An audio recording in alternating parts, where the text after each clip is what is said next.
ఉంది, దాంట్లో కూడా కష్టం ఉందండి. కానీ భక్తి యోగంలో ఉండే కష్టం గురించి జీవగోస్వామి ఒక ఉదాహరణ చాలా మంచి ఉదాహరణ మీకు చెప్తాను చూడండి. ఇప్పుడు వారిచ్చిన ఉదాహరణని మేము అన్వయం చేసుకొని చెప్తున్నాం మీకు. మా జీవితంలో జరిగిన ఒక సిట్యుయేషన్. ఒకసారి మేము మా ఆశ్రమంలో ఉన్నప్పుడు కన్‌స్ట్రక్షన్ అవుతుందండి. అయితే మా గురువుగారు ఇలా కన్‌స్ట్రక్షన్ ఏరియా ఇలా పైకి బిల్డింగ్ పైకెక్కుతున్నారు. అయితే మేము గూడా వారి ఎనకాల వెళ్తున్నామనమాట. ఒకాయన సాయంకాలం పూట 5, 6 గంటలయిందండి. మొత్తం అండి అక్కడంతా సిమెంట్ పడుంది. దుమ్ము, ధూళి అంతుంది. బయట అన్నీ డ్రుర్ డ్రుర్ అని మెషీన్‌లు నడుస్తున్నాయి. డ్రిల్లింగ్ నడుస్తుంది. వెల్డింగ్ నడుస్తుంది.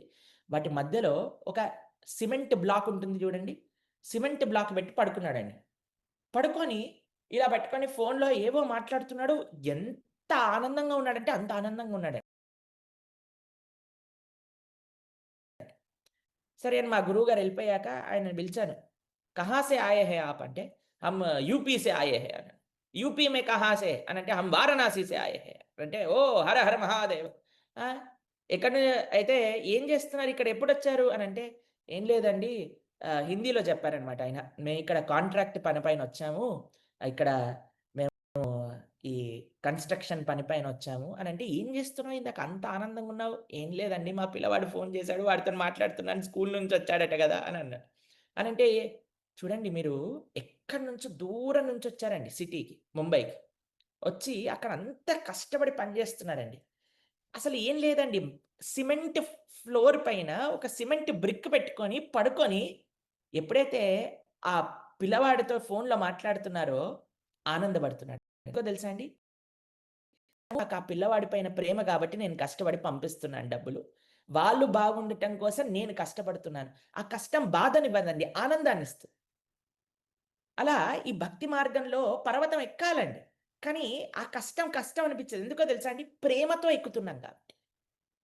భగవానుడి పట్ల భక్తితో ఎక్కుతున్నాం కాబట్టి. భక్తుల యొక్క సాంగత్యంలో ఎక్కుతున్నాం కాబట్టి. అది అంత కష్టం అవ్వదు. చాలా సులభమైన ప్రాసెస్. త్వరగా గూడా ఎళ్ళిపోవచ్చట. కానీ అవ్యక్త నిర్వికార ఉపాసన ఎలాంటిదట అంటే చాలా సమయం తీసుకుంటుందటండి. ఎన్నో మార్గాలున్నాయండి భగవంతుని చేరుకోవడానికి. కానీ భక్తి మార్గం ఇక్కడ చూడండి ఈయన స్ట్రెయిట్‌గా ఎళ్ళిపోతున్నారు. చాలా ఫాస్ట్‌గా భగవంతుడి యొక్క లోకానికి చేరుకుంటున్నారు. కానీ ఇది చూడండి లాస్ట్‌ది చాలా సమయం పడుతుంది. లాంగ్ టైమ్ పడుతుందండి. కాబట్టి ఇది విశేషం అన్నమాట. ఈ సాకార ఉపాసన, భక్తి సాంప్రదాయ ఉపాసన ఏంటంటే ఫాస్ట్‌గా మనల్ని ఆచార్య కృప ద్వారా అందరిని పట్టుకొని మనల్ని పైకి తీసుకెళ్తారు. కష్టమే. కానీ ఎందుకు? ప్రేమతో కాబట్టి కష్టం తెలీదు. అదే ఒక్కళ్ళే కొంతమంది మీరే జ్ఞానాన్ని సముపార్జన చేయండి. మీరే నేర్చుకొని అంతా ఈ విశ్లేషణ చేసి ఏంటి తత్వం అది ఇది. మన భక్తి సిద్ధాంత సరస్వతి ఠాకూర్ గోస్వామి ప్రభుపాదుల వారు సింహగురు అని అంటారు వారు. బ్రిటిషర్లు గూడా వారి ముందొచ్చి కూర్చొని డిక్షనరీ పట్టుకునేవారనమాట. వారు మాట్లాడుతుంటే అంత క్వాలిఫైడ్‌గా మాట్లాడేవారనమాట. సింహగురు అనేవారు వారు. అయితే వారు ఒక కథ చెప్తారండి. చాలా విశేషం. మనమే భగవంతుని చేరుతాం. నేనే జ్ఞానాన్ని సముపార్జన చేస్తాము అనే వాళ్ళ గురించి చెప్తారాయన. ఒక ఆయనట ఏమైందట కొత్తగా పెళ్లయిందట అండి. అయితే ఆషాఢ మాసంలో ఇంటికెళ్తారు గదండీ! వాళ్ళు పుట్టింటికి పంపించారట వాళ్ళ మాతాజీని. పంపించేసరికి ఏమైందట అంటే, ఈయన అనుకున్నాడట, అయ్యా కొన్ని రోజుల తర్వాత నేను గూడా ఎళ్లి జూస్తాను. కొత్తలో గదండీ పాపం అత్తగారి ఇల్లెక్కడో తెలీదటండి. సరే అని ఊరికెళ్ళాడట. ఊరికెళ్ళేసరికి బయట ఒకాయన చిన్న గుడిసె బయట ఒకాయన సాధువు కూర్చున్నాడటండి. అయితే ఫస్ట్ ఈయన దగ్గరకొచ్చి చూసాడట. చూసి, ఈయననేంటి నేనడిగేది? నేను పెద్ద జమీందారుని. మా మామగారు జమీందారు.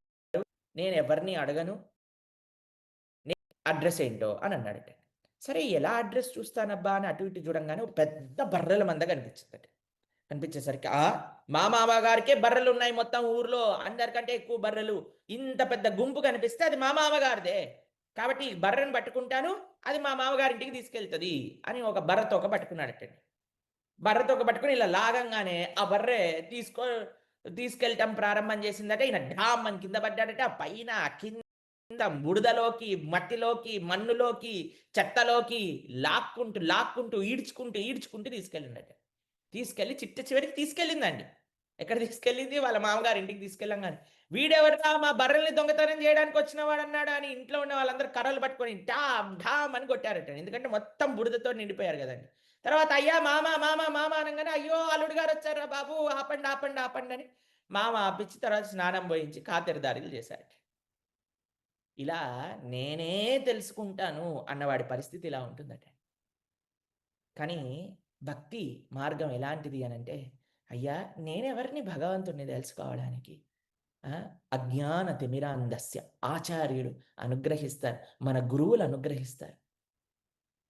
అమితో కంగాల్ కృష్ణ కృష్ణ బోలి దాయి తవ పాచే పాచే గురుదేవ్ కృపా బిందు దియ. మనం గురుదేవులని, మన ఆచార్యులని ప్రార్థన చేస్తాం. స్వామి మాకు జ్ఞానం లేదయ్యా! మీరు జ్ఞానాన్ని ఇవ్వండి. మీరు మమ్మల్ని నడిపించండి భక్తి మార్గంలో భగవంతుడి వైపు. కాబట్టి ఇది ఒక ఫండమెంటల్ డిఫరెన్స్ అండి. మనం ఏమనుకున్నాం? సాకార భక్తి మార్గ ఉపాసన అనేది చాలా ఈజీ. కానీ ఇటువైపు చాలా కష్టం. ఇక్కడ సాంగత్యంలో ఆచార్య అనుగ్రహంతో మనల్ని పట్టుకొని తీసుకెళ్ళే వాళ్ళున్నారు. కానీ ఇక్కడ ఒక్కళ్ళే జ్ఞానాన్ని సముపార్జన చేసి మొత్తం శాస్త్రాలను అటు ఇటు చేసి జ్ఞానాన్ని సముపార్జన చేసుకోవాలి.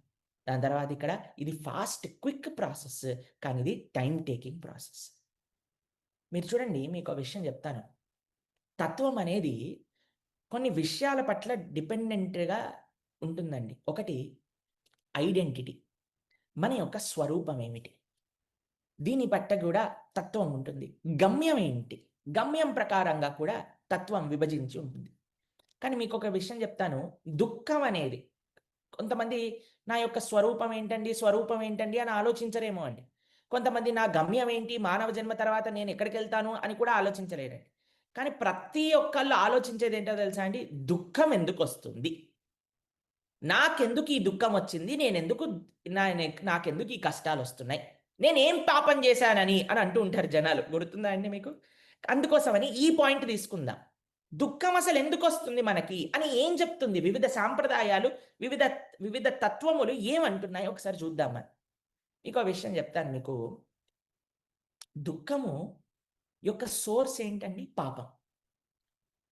అయితే ఇవి ఎలా కొంతమంది